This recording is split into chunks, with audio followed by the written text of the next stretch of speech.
And welcome to the Big Bench Daily. पिछले कुछ सालों में आपने देखा होगा कि कांग्रेस के अंदर ना प्रियंका गांधी तेजी से सक्रिय हुई हैं। प्रियंका कभी उग्र छवि दिखाकर ये बताने की कोशिश करती हैं कि उनमें इंदिरा गांधी का अक्स है, तो कभी नर्म दिली दिखाकर आम जनता से मिलती हैं। एक मंझे हुए नेता की तरह वो भाषणबाजी करती हैं और सत्तासीन सरकारों के विरुद्ध जोरदार हुंकार भरती हैं। दूसरी तरफ है राहुल गांधी, जो अच्छा या सही भी बोलना चाहें तो उनका मजाक बन जाता है। कांग्रेस के लोग कहते हैं कि कर्नाटक में भारत जोड़ो यात्रा का फायदा मिला और इसीलिए कर्नाटक की जीत का सेहरा कांग्रेसी राहुल गांधी के सर पर बांधते हैं। लेकिन हिमाचल प्रदेश में जीत का श्रेय प्रियंका गांधी को दिया जाता है, क्योंकि प्रियंका गांधी ने हिमाचल के चुनाव में भी अपनी जान लगा दी थी। अब इस सियासत को अगर ठीक से समझने की कोशिश करें तो प्रियंका गांधी जिस तरह की फुर्ती दिखा रही हैं, उससे अंदाजा लगाना आसान है कि वो कांग्रेस की अगुवाई कर रही हैं। भले ही अध्यक्ष मल्लिकार्जुन खड़गे हैं, मगर पार्टी में प्रियंका की तूती बोलती है। जब राहुल गांधी से ईडी पूछताछ कर रही थी तब प्रियंका राहुल के साथ डटी हुई थी। जब राहुल की सांसदी गई तब भी प्रियंका ने केंद्र सरकार पर जोरदार हमला बोला। अब आपको पूरी कहानी बता देती हूँ, ध्यान से समझिएगा। देखिए, इसी साल मध्य प्रदेश में चुनाव है।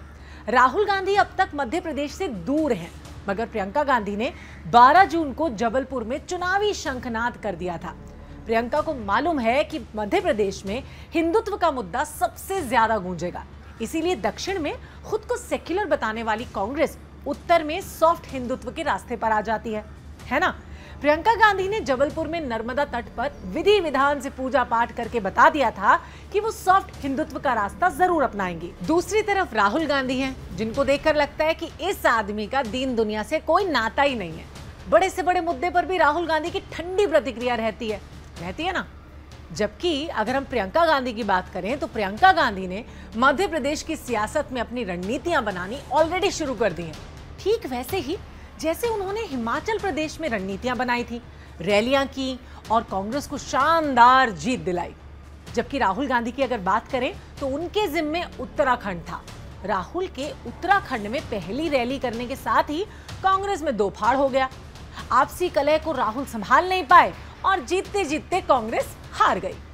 इसी तरह राजस्थान में कांग्रेस के भीतर घमासान मचा हुआ था। राहुल ने लाख कोशिश की, मगर गहलोत और पायलट का विवाद नहीं सुलझा। आपको यह भी बता देती हूँ कि प्रियंका गांधी और खड़गे के कहने पर बैठकें हुई और प्रियंका ने पायलट की 3 शर्तों को मान लिया।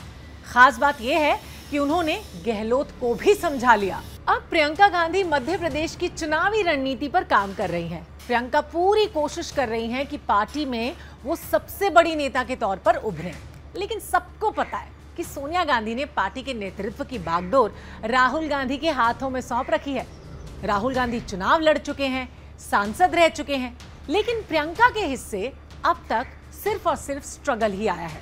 वो रैलियां करती हैं और कांग्रेस के नेताओं की बयानबाजियों पर डैमेज कंट्रोल करती हैं। जनाधार को बढ़ाने के लिए वो पीड़ित परिवारों के घरों तक पहुंचती हैं, जबकि राहुल गांधी लगातार विफल रहे हैं।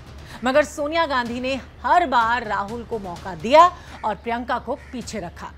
कांग्रेस के वरिष्ठ नेता रहे गुलाम नबी आजाद ने जब कांग्रेस का साथ छोड़ा था तब उन्होंने बताया था कि भले ही सोनिया गांधी राहुल गांधी और प्रियंका को साथ साथ राजनीति में रखे हुए हैं, मगर सच तो यह है कि वरीयता उन्होंने हमेशा राहुल गांधी को ही दी है। इधर राहुल गांधी अपनी अगुवाई में कांग्रेस की मिट्टी पलीत करने में लगे रहे और उधर प्रियंका गांधी लगातार संघर्ष करती रही। कई मौकों पर तो समर्थकों ने प्रियंका के पोस्टर लगाकर उन्हें राहुल से ज्यादा तवज्जो देने की भी कोशिश की, मगर ऐसा नहीं हो पाया। याद कीजिए, विधानसभा चुनाव में प्रयागराज में कांग्रेस समर्थकों ने पोस्टर लगाए थे। कई पोस्टर सामने आए थे जिसमें यूपी को बचाने आ गई गंगा की बेटी, मां गंगा ने बुलाया, बेटी प्रियंका चली आई और गंगा की बेटी जो जीतेगी यूपी, इस तरह के कुछ पोस्टर थे। मगर प्रियंका को आगे नहीं किया गया था। जब कांग्रेस का अध्यक्ष बनने की बात आई थी तब भी आवाजें कई उठी थी कि प्रियंका को कांग्रेस की कमान मिलनी चाहिए, मगर तब भी प्रियंका को किनारे ही किया गया। अब प्रियंका गांधी ने खुद ही मोर्चा संभाल लिया है। वो सरकार विरोधी आंदोलनों में भी शामिल होती हैं और रैलियों में कांग्रेस की गारंटी योजना भी वही बताती हैं।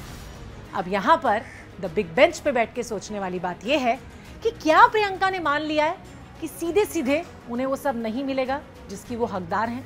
इसलिए खुद ही आगे बढ़कर वो पार्टी की कमान अपने हाथों में ले रही हैं? या फिर प्रियंका का तेजी से बढ़ना क्या राहुल के करियर के लिए खतरा है? क्या राहुल गांधी और प्रियंका गांधी के बीच सब कुछ ठीक है? आपकी इस पे क्या राय है? आप हमें कमेंट सेक्शन में लिख के भेजिए और चैनल को सब्सक्राइब करने के लिए तो आप जानते ही हैं क्या करना है, नीचे सब्सक्राइब बटन को प्रेस करना है, सो सिंपल। और इसके अलावा अगर आपको और वीडियोस देखने हैं तो आपको क्या करना है, द बिग बेंच डेली देखते रहना है। मैं आऊंगी अगली बार, तब तक के लिए अपना ख्याल रखिएगा।